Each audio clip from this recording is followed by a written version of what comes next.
ಕೇರ್ಪೇಟೆ ತಾಲೂಕು ಅಕ್ಕಿಹೊಳೆ ಹೋಬಳಿ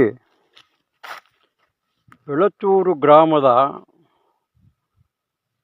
JDS ಕಟ್ಟ ಬೆಂಬಲಿಗ ದೇವೇಗೌಡರ ಕಟ್ಟ ಬೆಂಬಲಿಗನಾದ ಪುಟ್ಟೇಗೌಡ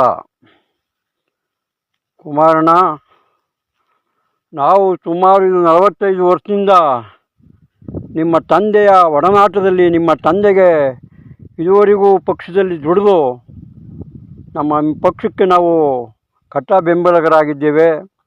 ಈ ತಾಲೂಕಲ್ಲಿ ನಿಮ್ಮ ಹತ್ರ MLA ಆದಂಥವರೆಲ್ಲ ನಿಮ್ಮನ್ನ ಕೈ ಬಿಟ್ಟು ಹೋದರು. ಕೃಷ್ಣಪ್ಪನವ್ರು ಹೋದರು, ಪ್ರಕಾಶಣ್ಣ ಹೋದರು, ನಾರಾಯಣಗೌಡ ಹೋದರು, BL ದೇವರಾಜು ಅವರು ಹೋದರು. ಎಲ್ಲ ಹೋದರೂ ಸುಧಾ ಈ ಕಾರ್ಯಕರ್ತರು ಮಾತ್ರ ನಿಮ್ಮನ್ನು ಬಿಟ್ಟು ಎಲ್ಲೂ ಹೋಗಿಲ್ಲ. ಅದರಿಂದ ನಮ್ಮನ್ನು ಎಲ್ಲ ನೀವು ದೇವೇಗೌಡರು ಹುಟ್ಟಿದ್ದೀರಾ ಅಂತ ಒಂದು ವಿರೋಧ ಪಕ್ಷದವರು ನಮ್ಮನ್ನು ಸರ್ಕಲ್ಗಳಲ್ಲಿ ಮಾತಾಡ್ತಾರೆ. ಆದರೂ ಸುಧಾ ಅದನ್ನು ನುಂಗಿ ನಾವು ದೇವೇಗೌಡರೇ ನಮಗೆ ದೇವರು ಅಂತೇಳಿ ತಿಳ್ಕೊಂಡು, ಯಾಕೆಂದರೆ ನೀವು ಕರ್ನಾಟಕದಲ್ಲಿ ಇರುವಂಥ ಅಭಿವೃದ್ಧಿಗಳು ಮಾಡಿ ರೈತ ಬಾಂಧವರಿಗೆ ಅನುಕೂಲ ಮಾಡ್ತದೆ ನಮ್ಮ ದೇವೇಗೌಡರ ಪಕ್ಷ ಅಂತೇಳಿ ದೇವೇಗೌಡರನ್ನ ನಾವು ನಂಬಿದ್ದೀವಿ. ಅಂಥ ಪಕ್ಷದಲ್ಲಿ ಮೊನ್ನೆ ನಡೆದಂಥ ಕೇರ್ಪೇಟೆ TAPMS ಅಲ್ಲಿ ನಡೆದ ಚುನಾವಣೆಯಲ್ಲಿ ನಾವು ಷೇರುದಾರರು 8 ಸುಧಾ ನಾವು JDS ಕುಮಾರಣ್ಣ ಇರಲಿ, ನಮಗೆ ಕುಮಾರಣ್ಣ ಬೇಕು ಅಂತೇಳಿ ನಾವು JDS ಪಕ್ಕ 8 ನಾವು ಗೆಲ್ಲಿಸ್ಕೊಂಡವು. ಆದರೆ ನಿಮ್ಮ ಈ ಎ ವರ್ಗದಲ್ಲಿದ್ದಂಥ 6 ಓಟ್ನಲ್ಲಿ ಕಿರಣ ಅನ್ನೋರು ಯಾರು ನಿಮ್ಮ ಸಂಬಂಧ ಅಂತ ನಮಗೆ ಗೊತ್ತಿಲ್ಲ. ಕುಮಾರಣ್ಣ ಇಂಥ ಸಂಬಂಧನೆಲ್ಲ ಇಟ್ಕೊಂಡು, ಇಂಥ ಪಕ್ಷಕ್ಕೆ ದ್ರೋಹ ಮಾಡೋರನ್ನ ಇಟ್ಕೊಂಡು, ನಿಮ್ಮ ಪಕ್ಷಕ್ಕೆ ಡ್ಯಾಮೇಜ್ ಮಾಡೋದನ್ನೇ ನಿಮಗೂ ಗೌರವ ತರದಂಥ ಎಷ್ಟು ಇವತ್ತು 14 ಗೆದ್ದಿದ್ರೆ ನಿಮಗೆಷ್ಟು ಗೌರವ ಸಿಗ್ತಿತ್ತು, ನಮಗೆಷ್ಟು ಸಂತೋಷ ಆಗ್ತಿತ್ತು. ನಾವು 11 ಗಂಟೆ 12 ಗಂಟೆ ರಾತ್ರಿ ಫಲಿತಾಂಶವನ್ನು ಕಾಯ್ಕೊಂಡು ಕೂತ್ಕೊಂಡು ಇವನು ಇಂಥ ಮೋಸ ಮಾಡಿಬಿಟ್ಟುಂಟೋದ್ರೆ ನಾವು ಏನಾರು ಬೇರೆ ಆದರೆ ನಮ್ಮ ಗತಿ ಏನು, ನಾವು ಯಾವ ರೀತಿ ಮಾಡಬೇಕು? ಅದರಿಂದ ಇಂಥ ಕಾಂಜಿ ಬುಂಜಿ ಸಂಬಂಧಿಕರನ್ನ ಕಟ್ಕೊಂಡು ನೀವು ನೋಡಿ, ಅವನಿಗೆ 25 ಓಟು, ಮಹಾ ಪುರುಷನಿಗೆ ಪಕ್ಷದ್ರೋಹ ಮಾಡಿದವನಿಗೆ 25 ಓಟು ಎಲ್ಲಿಂದ ಬಂದು? ಒಬ್ಬ ನಿಷ್ಠಾವಂತ ಲಾಯರು ನಾಗೇಶ್ ಅವ್ರಿಗೆ 15, ಕಾಂತರಾಜು ಅನ್ನೋರಿಗೆ 15, ಪಾಪ ಹಿಂದುಳಿದ ವರ್ಗದ ಕರಿಶೆಟ್ಟಿ ಅವ್ರಿಗೆ 15. ಇವರಿಗೆ ಮಹಾಪುಣ್ಯಾತ್ಮನಿಗೆ ಯಾವ ಥರ 25 ಓಟ್ ಬಂತು? ಯಾರು ಸಹವಾಸ ಮಾಡಿದನು? ಯಾರು ಇವನಿಗೆ ಮಾರ್ಗದರ್ಶನ ನೀಡಿದರು? ಅದನ್ನು ಸ್ವಲ್ಪ ನೀವು ಯೋಚನೆ ಮಾಡಿ.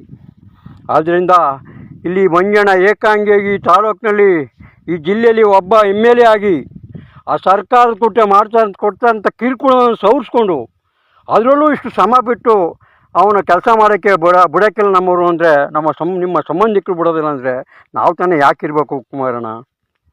ನಾವು ಇಂಥವರೆಲ್ಲರೂ ನಾವು ಕಿವಿಯಲ್ಲಿ ಎಷ್ಟೊತ್ತಿಗೆ ನಾವು JDS ಗೆದ್ದವಪ್ಪ ಎಲ್ಲ ಅಂತ ದೇವ್ರಿಗೆ ಅರ್ಕೆ ಮಾಡ್ಕೊಂಡು ಬಂದು ನಿಂತಿರ್ತೀವಿ. ಇಂಥ ಸಂಬಂಧಿಕರೆಲ್ಲ ಅಲ್ಲಿ ಒಳಗಡೆ ಮಾಡಿಬಿಟ್ಟು ನಿಮಗೂ ಕೀರ್ತಿ ಇಲ್ಲ, ನಮಗೂ ಕೀರ್ತಿ ಇಲ್ಲ, ಯಾಕೆ ಇಂಥ ಇಟ್ಕೊಂಡಿದ್ದೀರಿ? ಅದನ್ನ ದಯವಿಟ್ಟು ಇಂಥ ಕಾಂಜಿ ಬೀಜ ನಂಟರುಗಳನ್ನು ದೂರ ಇಡಿ. ಇವತ್ತು ಕುಮಾರಸ್ವಾಮಿ ನಿಮ್ಮ ಬೆಂಬಲವಾಗಿ ನಿಂತಿದ್ದಂಥ ಜನಗಳಿಗೆ ಅವಮಾನ ಆಗೋದು ಬೇಡ. ಇವತ್ತು ನಿಖಿಲ್ ಅಣ್ಣ ಬೆಳೀತಾ ಇದ್ದಾರೆ. ಮುಂದೆ ನಾವು ನಿಖಿಲ್ ಅಣ್ಣನ ನಾವು ಏನೋ ಒಂದು ಅವ್ರನ್ನ ಮಾಡಬೇಕು, ಅವ್ರನ್ನ ಲೀಡರ್ಶಿಪ್ ಮಾಡಬೇಕು, ಅವರು ನಮಗೆ ನಾಯಕರಾಗಬೇಕು ಅನ್ನೋ ಆಸೆ ನಮ್ಮೆಲ್ಲ ಅದೇ. ಅದಂಥ ಕಾಲಿಗೆ ಪೂಜೆ ನಂಟರ ಕಟ್ಕೊಂಡೋದ್ರೆ ನಿಖಿಲ್ ಹಣ್ಣು ಬೆಳೆಯೋಕ್ಕಾಗೋದಿಲ್ಲ. ಅದನ್ನು ದಯವಿಟ್ಟು ಇನ್ಮೇಲೆ ಇಂಥ ಕಾಂಜಿಬಿ ನಂಟರನ್ನ ನೀವು ಹತ್ತಿರಕ್ಕೂ ಸೇರಿಸ್ಬೇಡಿ. ನಿಷ್ಠಾವಂತ ಕಾರ್ಯಕರ್ತನ ಬೆಳೆಸಿ ಈ ರಾಜ್ಯದಲ್ಲಿ ಆಳಿ. ನಿಮ್ಮ ಆಳ್ವಿಕೆ ಇಲ್ಲ ಅಂದರೆ ಈ ರಾಜ್ಯದಲ್ಲಿ ಭಾಳ ಇದಾಗುತ್ತೆ, ನೋವಾಗುತ್ತೆ ಜನಕ್ಕೆ. ಅದರಿಂದ ನೀವು ಅಭಿವೃದ್ಧಿ ಕಾರ್ಯದಲ್ಲಿ ಜನಗಳು ಉಪಕಾರ ಮಾಡೋದ್ರಲ್ಲಿ, ರೈತರು ಉಪಕಾರ ಮಾಡೋದ್ರಲ್ಲಿ ಒಂದು ಪಕ್ಷ ನಿಷ್ಠವಾದಂಥ ಪಕ್ಷ ಅಂತ ಎಲ್ಲ ನಂಬಿದ್ದಾರೆ. ದಯವಿಟ್ಟು ಇಂಥ ಕಾಂಜಿ ಬೀಜಿ ನಂಟರನ್ನ ಈಗ ದೂರ ಮಾಡಿ ನಿಷ್ಠಾವಂತರನ್ನ ಬೆಳೆಸಬೇಕು. ನಮ್ಮಂಥವ್ರಿಗೆಲ್ಲ ಅವಮಾನ ಆಗೋದು ಬೇಡ, ನಿಮಗೂ ಅವಮಾನ ಆಗೋದು ಬೇಡ ಅಂತೇಳಿ ನನ್ನ ನೋವನ್ನು ನಾವು ಇದುವರೆಗೆ ನಿಮ್ಮ ಹತ್ರ ಏನು ಕೇಳಿಲ್ಲ. ಒಬ್ಬ ಬಡವ ನಿಮ್ಮ ಮನೆಯ ಫೋಟೋಗಳನ್ನ ಹಾಕ್ಕೊಂಡು ನಾನು ವಿದುರ್ನಂಗಿದ್ದೀನಿ. ನಾವೇನೂ ಆಸೆ ಪಟ್ಟಿಲ್ಲ, ಏನೂ ಕೇಳಿಲ್ಲ ನಿಮ್ಮ ಹತ್ರ. ಆದರೆ ನಮಗೆ ಜೆ ಡಿ ಎಸ್ ಗೆಲ್ಲಬೇಕು ಅಂತ ಆಸೆ ಎಲೆಕ್ಷನಲ್ಲಿ. ಅದು ಅಂಥ ಅಭಿಮಾನ ಇಟ್ಕೊಂಡಿರೋಂಥವ್ರಿಗೆಲ್ಲ ಅವಮಾನ ಮಾಡಬೇಡಿ. ದಯವಿಟ್ಟು ಇಂಥ ಕಾಂಗಿ ಬೀಂಗಿ ಸಂಬಂಧಗಳನ್ನು ಈಗ ದೂರ ಮಾಡಿ ಅಂತ ಹೇಳಿ ನಿಮ್ಮಲ್ಲಿ ಮನವಿ ಮಾಡ್ತೀವಿ ಕುಮಾರಣ್ಣ. ನಾನು ಪುಟ್ಟೇಗೌಡ ಅಂತ.